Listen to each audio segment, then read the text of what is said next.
بسم الله الرحمن الرحيم. الحمد لله رب العالمين والصلاة والسلام على أشرف الأنبياء والمرسلين أما بعد فأستعيذ بالله من الشيطان الرجيم بسم الله الرحمن الرحيم السلام علیکم ورحمۃ اللہ وبرکاتہ۔ عزیز طلبہ کرام، امید کرتا ہوں احباب خیر سے ہوں گے۔ انشاءاللہ آج ہم تفسیر جلالین کے درس نمبر 326 میں سپارہ نمبر 20 سے سورہ نمل کی منتخب کردہ آیات 91 سے لے کر 93 تک پڑھنے کی سعادت حاصل کریں گے، جن میں کلام باری تعالی و کلام مفسر کا ترجمہ ہوگا۔ کلام مفسر کی تشریح و توضیح کرنے کی سعادت حاصل کریں گے اور ساتھ ساتھ تفسیری اغراض و فوائد کو ذکر کرنے کی کوشش کریں گے۔ تو آئیے طلبہ کرام بلا تاخیر بڑھتے ہیں اپنے آج کے درس کی طرف۔ بسم اللہ الرحمن الرحیم۔ رب تعالی نے ارشاد فرمایا، انما امرت ان اعبد رب هذه البلدة الذي حرمها وله كل شيء وامرت ان اكون من المسلمين۔ محبوب آپ ان سے کہیے کہ مجھے تو صرف یہ حکم دیا گیا ہے کہ میں اس شہر مکہ کے پروردگار کی عبادت کرتا رہوں، جس نے اس کو محترم بنایا،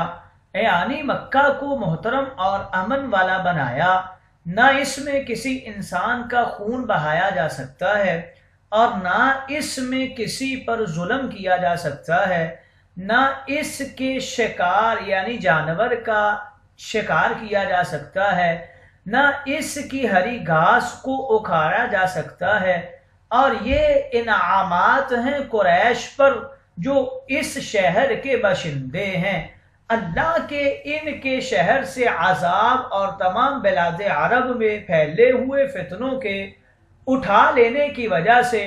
اور اسی کی ملکیت میں ہر شے ہے، پس وہی اس کا رب اور خالق و مالک ہے۔ وَأُمِرْتُ أَنْ أَكُونَ مِنَ الْمُسْلِمِينَ، اور مجھے اس بات کا حکم دیا گیا ہے کہ میں اس کی توحید کے ساتھ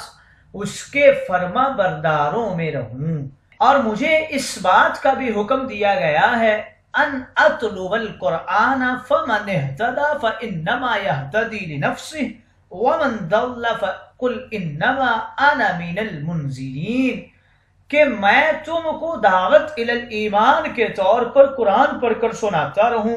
چنانچہ جو ایمان کی راہ اختیار کرے گا وہ اپنے ہی لیے اختیار کرے گا، اس لیے کہ اس کے ایمان کی راہ اختیار کرنے کا ثواب اسی کو ملے گا، اور جو ایمان سے بہک جائے گا اور ہدایت کے رستے سے بھٹک جائے گا تو اس سے کہہ دو کہ میں تو صرف ڈرانے والا ہوں، یعنی خوف دلانے والا ہوں، میرے ذمہ تو صرف پیغام پہنچا دینا ہے، اور یہ حکم جہاد کے حکم نازل ہونے سے پہلے کا ہے۔ وَقُلِ الْحَمْدُ لِلَّهِ سَيُرِيكُمْ آيَاتِهِ فَتَعْرِفُونَهَا وَمَا رَبُّكَ بِغَافِلٍ عَمَّا تَعْمَلُونَ، اور محبوب آپ کہہ دیجئے کہ تمام تعریفیں اللہ ہی کے لیے ہیں، اور وہ ان قریب تم کو اپنی نشانیاں دکھائے گا جنہیں تم خود پہچان لو گے۔ چنانچہ اللہ رب العزت نے ان کو بدر کے دن قتل اور قید اور ملائکہ کا ان کے چہروں اور ان کی سرینوں پر مارنا دکھا دیا، اور بعجلت اللہ ان کو جہنم میں لے جائے گا، اور جو کچھ تم کر رہے ہو اس سے آپ کا رب غافل نہیں ہے۔ بتا رہے ہیں تعملون کے بارے میں کہ اسے یا کے ساتھ بھی پڑھ سکتے ہیں جیسا کہ ابو عمرو کی روایت ہے، اور اسے تا کے ساتھ بھی پڑھا گیا ہے جیسا کہ اکثر قراء کرام نے پڑھا ہے۔ ان کو صرف وقت پورا ہونے تک رب تعالی نے مہلت دینی ہے، لیکن یہ یاد رہے کہ رب تعالیٰ ان کے افعال اعمال سے باخبر ہے، غافل نہیں ہے۔ آئیے طلبہ کرام ترجمہ کے بعد بڑھتے ہیں آج کے درس کی تشریح و توضیح کی طرف۔ رب تعالیٰ نے ارشاد فرمایا، محبوب آپ ان سے کہیے مجھے صرف یہی حکم دیا گیا ہے کہ میں اس شہر مکہ کے رب کی عبادت کروں جس نے اس کو حرم بنا دیا ہے اور اس کی ملکیت میں ہر چیز ہے، اور مجھے حکم دیا گیا ہے کہ میں فرما برداروں میں سے رہوں، اور یہ کہ میں قرآن کی تلاوت کروں۔ جس نے ہدایت قبول کی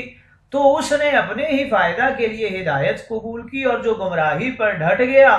تو آپ کہہ دیں میں تو صرف عذاب سے ڈرانے والوں میں سے ہوں،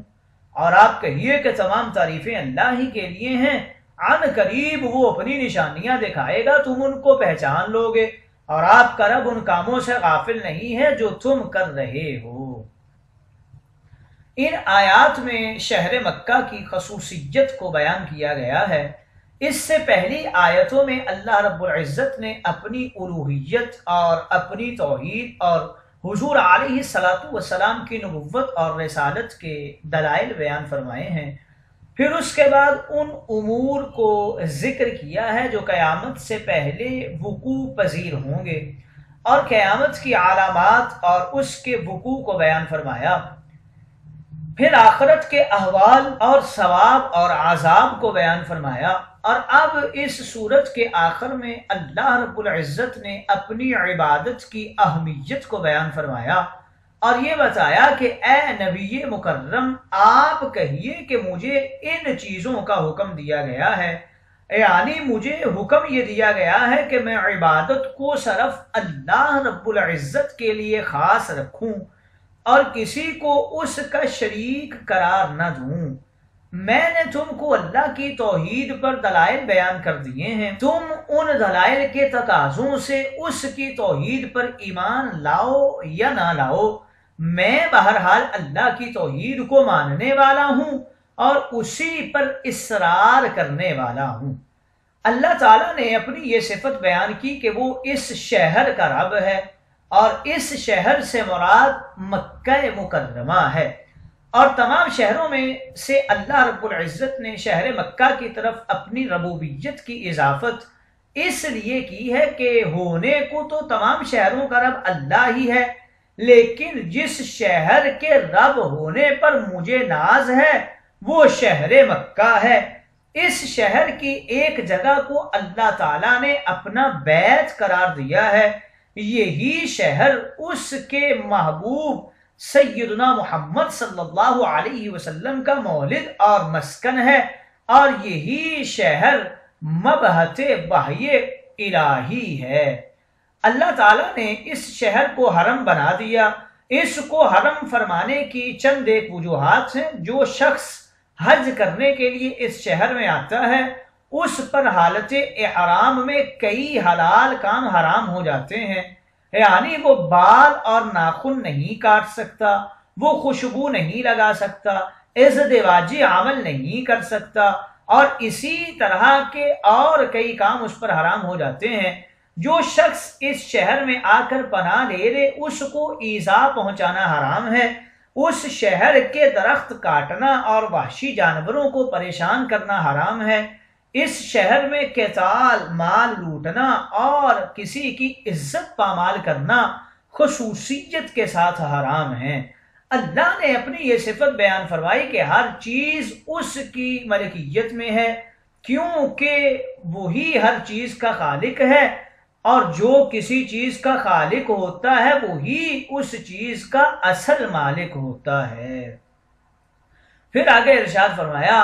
آپ کو قرآن مجید کی تلاوت کرنے کا حکم دیا، اور نبی کریم نے ان تمام احکام پر عمل کیا اور تمام امت کے لیے اپنے اعمال کو نمونہ فراہم کیا، اور فرمایا آپ کہیے کہ اللہ کی دی ہوئی ہدایت پر اور اس کی نعمتوں پر میں اللہ رب العزت کی حمد کرتا ہوں۔ ان قریب اللہ رب العزت تم کو اپنی نشانیاں دکھائے گا، اور تمہارے اپنے نفسوں میں بھی، اس خارجی کائنات میں بھی، تو تم اس کی قدرت، اس کی وحدانیت کے دلائل کو پہچان لو گے۔ یقین کرنے والوں کے لیے اس زمین میں بھی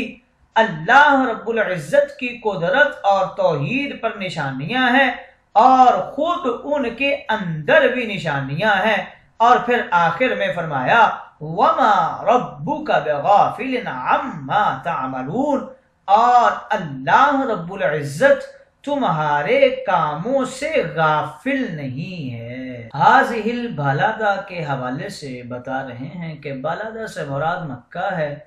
اس کا بطور خاص اس لیے ذکر کیا گیا ہے کہ اس میں بیت اللہ ہے، اور یہی آپ صلی اللہ علیہ وسلم کو سب سے زیادہ محبوب تھا۔ اللہ رب العزت نے اس کو حرمت والا بنایا ہے۔ مطلب یہ ہے کہ اس میں خون ریزی کرنا، ظلم کرنا، شکار کرنا، ہری گھاس کو کاٹنا اکھاڑنا، یہ ممنوع ہے اور حرام ہے۔ انما انا من المنذرین کے حوالے سے بتا رہے ہیں کہ یہ جملہ من دلہ کی جزا ہے، اور لہو یہ رابطہ کے لیے ذکر کیا گیا ہے۔ قل الحمد للہ سیریکم آیاتہ،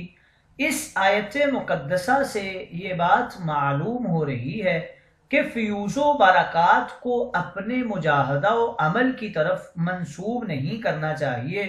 بلکہ اسے توفیق الہی اور بخش خداوندی سمجھنا چاہیے۔ انما امرت، اس آیت مقدسہ سے یہ واضح ہے کہ تکلیفات شرعیہ سے انبیاء علیہم السلام بھی مستثنا نہیں ہیں۔ پس اولیاء اللہ کو کس طرح شرعی اطاعت سے سبکدوش سمجھا جا سکتا ہے؟ اس میں اہم بات اور نقطہ جو قابل فکر اور قابل غور ہے کہ آج کل کے اس پرفتن دور میں جو لوگ ولی اللہ ہونے کا دعویٰ بھی کرتے ہیں اور اسلامی حدود و قیود سے خود کو بالا تر بھی سمجھتے ہیں، تو ان کے لیے یہ آیت مقدسہ ان کے منہ پر تماچا ہے کہ جب انبیاء علیہم السلام کو شرعی تکلفات سے رہائی نہیں ہے تو ان لوگوں کو کیسے رہائی دی جا سکتی ہے؟